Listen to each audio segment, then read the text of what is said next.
What's going on, YouTubers? Kudang775. I'm back with another video, and today's video I want to talk about a couple things. First off, I want to talk about Cliffy B. You know who Cliffy B is, Cliff Brzezinski. He's the guy who basically created Gears of War. I mean, he brought out Gears of War, and I can honestly say the first 3 Gears of War were by far my favorite. I was not a fan of the last 2 Gears of War, Judgment, and you know, Gears of War 4 is okay, but compared to the originals, I just like the original Gears of War, Gears of War 2 and 3 better. That's my opinion. I know a lot of other people out there are going to disagree with me, but Cliffy B has been saying some interesting things as of late. I'm not one person to run a names person through the mud, but he seems to be doing it great himself. First off, he had a tweet here. I'll post this tweet right there. And he's basically calling other devs out, saying it's not that easy to develop for the Xbox One X. He might be a little confused here because a plethora of developers came out and saying that they ported over their Xbox, their games, their PC games over to, well, we don't know if they're PC games, but most likely they're PC games over to the Xbox within a few hours, a few days, and a couple weeks and whatnot.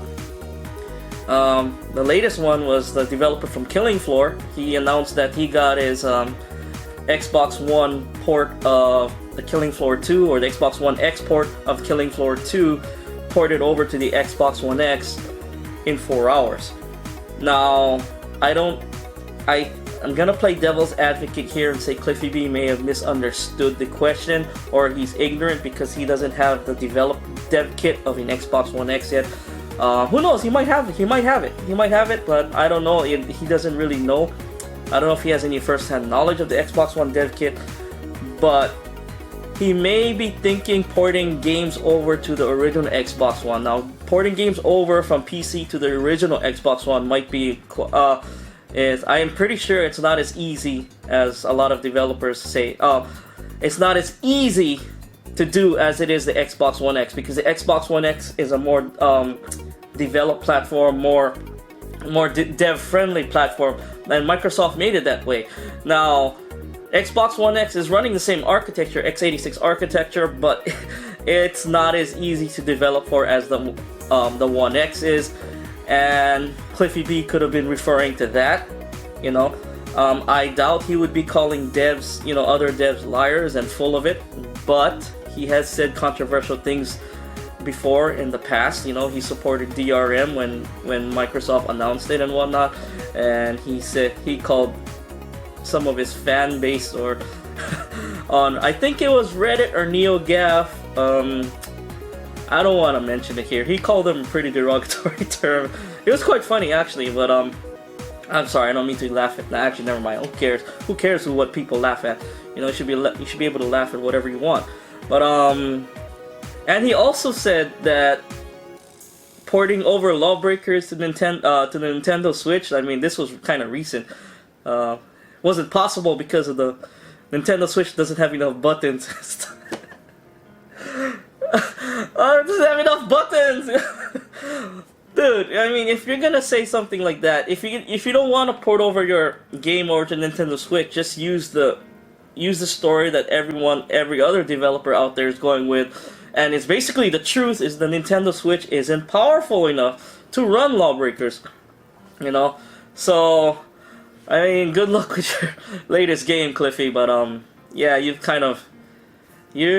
you like to say things and put yourself out there, and I think Lawbreakers is gonna suffer a little bit for it. Now, I haven't tried it. I will get it on Steam because I totally got rid of my PlayStation 4. I will try it on Steam to see if it's any good. And if it is really good, and eventually if they ever do make an Xbox One version, I might pick it up for that if it's any good. Now, I'm gonna go ahead and give it a try on Steam first. So, let's see. Now to my other topic.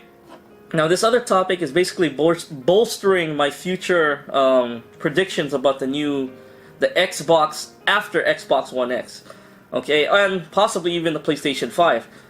Now, AMD released there are leaks about AMD's new graphic card GPUs Vegas, and the prices now are The prices of these graphic cards are $399 and $499. $399 being the air-cooled version, and $499 being a liquid-cooled version.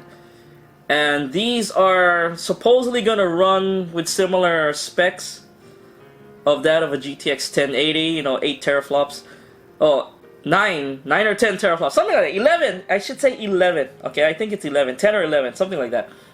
And the GTX 1080, I think it's like 10 teraflops. I don't know. I'll put corrections. Look for the subtitles. But these could be potentially the next GPUs in the future Xbox, whatever iteration of the next Xbox is, and possibly even the PlayStation 5. Now, I'm kind of doubtful on the PlayStation 5 because these are coming out this year. And $399, $499 for those to get a significant price cut for when the window of when they want to release it, say even 2019, those graphic cards would have to be well under around $200 or less for them to even include it into the PlayStation 5. You know, they might get mass discount quantities when they buy, you know, in mass bulk, but it's kind of hard. It's kind of hard to see it that way.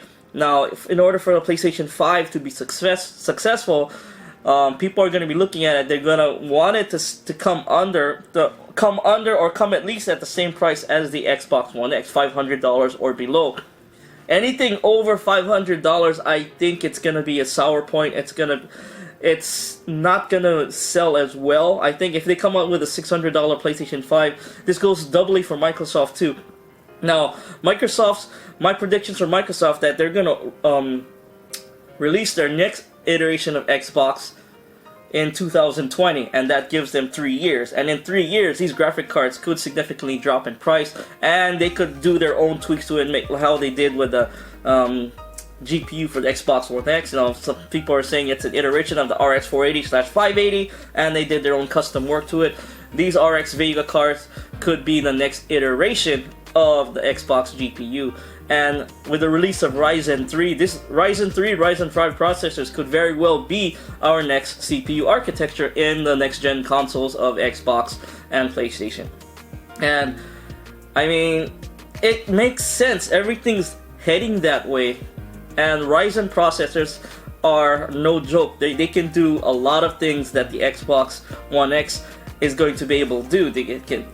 It's good for streaming, ideal for streaming and multitasking. Say like you're streaming, you're on a Skype call at the same time, or I don't know, whatever, on gaming all at the same time.